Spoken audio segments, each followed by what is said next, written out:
Hello and welcome to another tutorial for internet and website development. In this tutorial we're going to have a look at how to structure your website folder, how to set up the various folders that you'll need to complete this project, and we're going to be talking a little bit about how to set up some arrays using the JavaScript.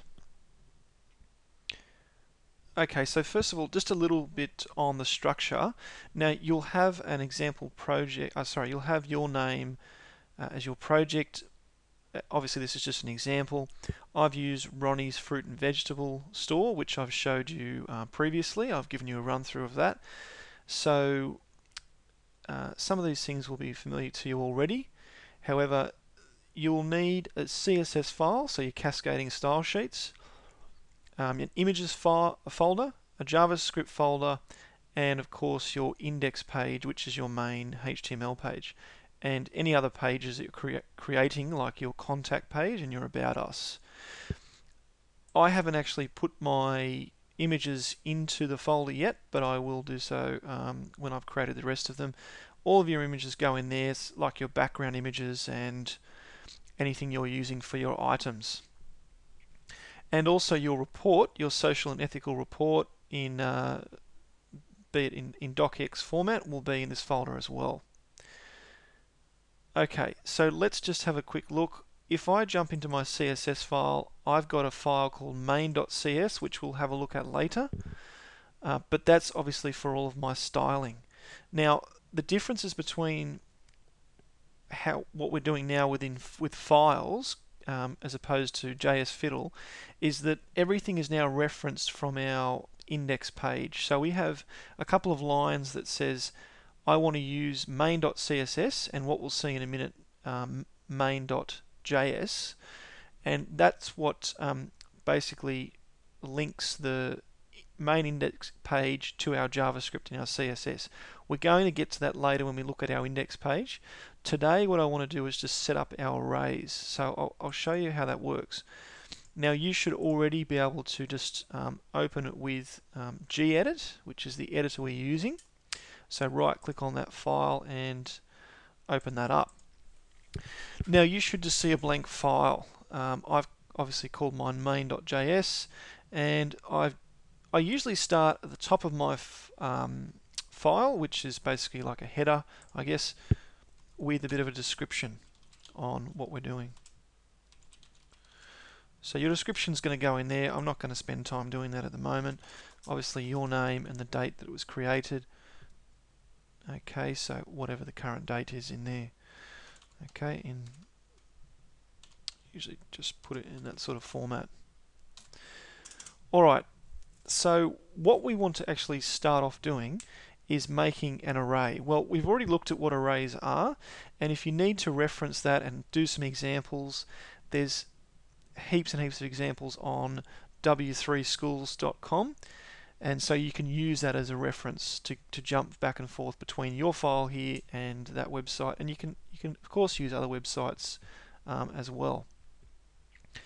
The first thing we're going to do is we're going to set up our array. So we need to say var as in our variable, and remember this is our item, so I'm just going to call it a fairly generic term, my items equals not new array, and of course we use open and close brackets. Okay, you should already be aware of how to set up an array, but I'm just going through how to do this for our example's sake. Okay, I'm going to, you could have a comment in there, initialize array or whatever you want to put in there, and then we can start a new comment. Just get used to writing comments because we need to see that throughout the project. I'm going to write array for all items in here.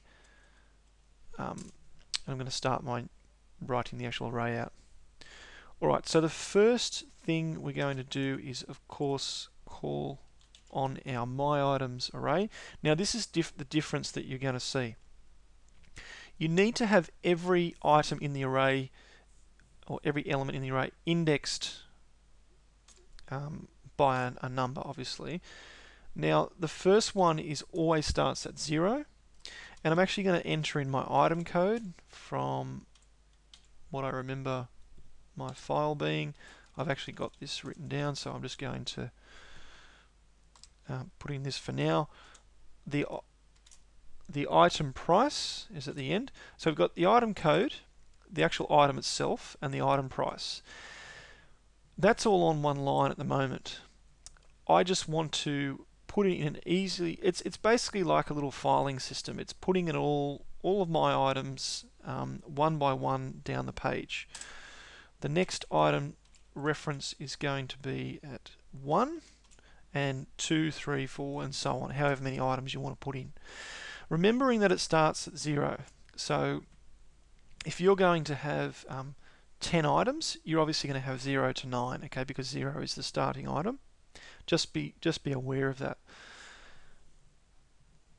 Now again, if this is looking a little bit unfamiliar to you, then you need to go back and have a look at the array PowerPoint, and you also need to jump on to W3 Schools and do a few tutorials there and try out some different ways of creating a new array and working with arrays there.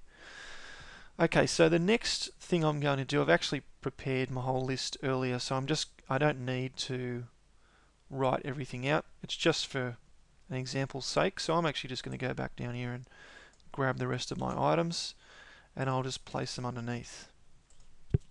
So the only thing I've done here is I've put 2 in front of it to represent if it's a vegetable, and 1 represents if it's a fruit item. I've actually got apples twice there, so that should be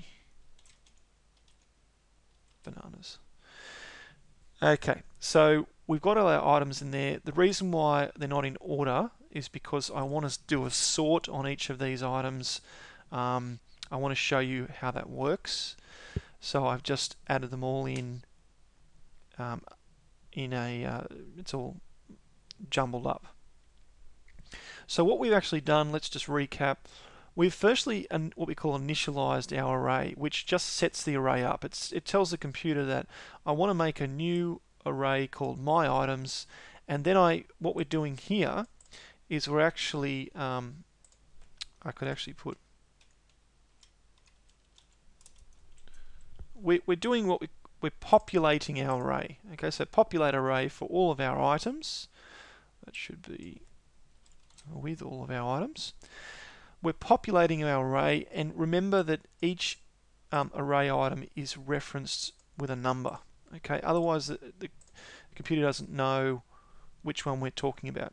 So later on, we're actually going to say we're going to split this array up, but we could actually just print out a certain item. We could say print my items 5, and it's actually going to print that whole item out for us. This is just a way of organizing our items in an efficient way. Okay, so thanks for watching, and hopefully we can have a look at some other examples and use this array down the track. Thanks.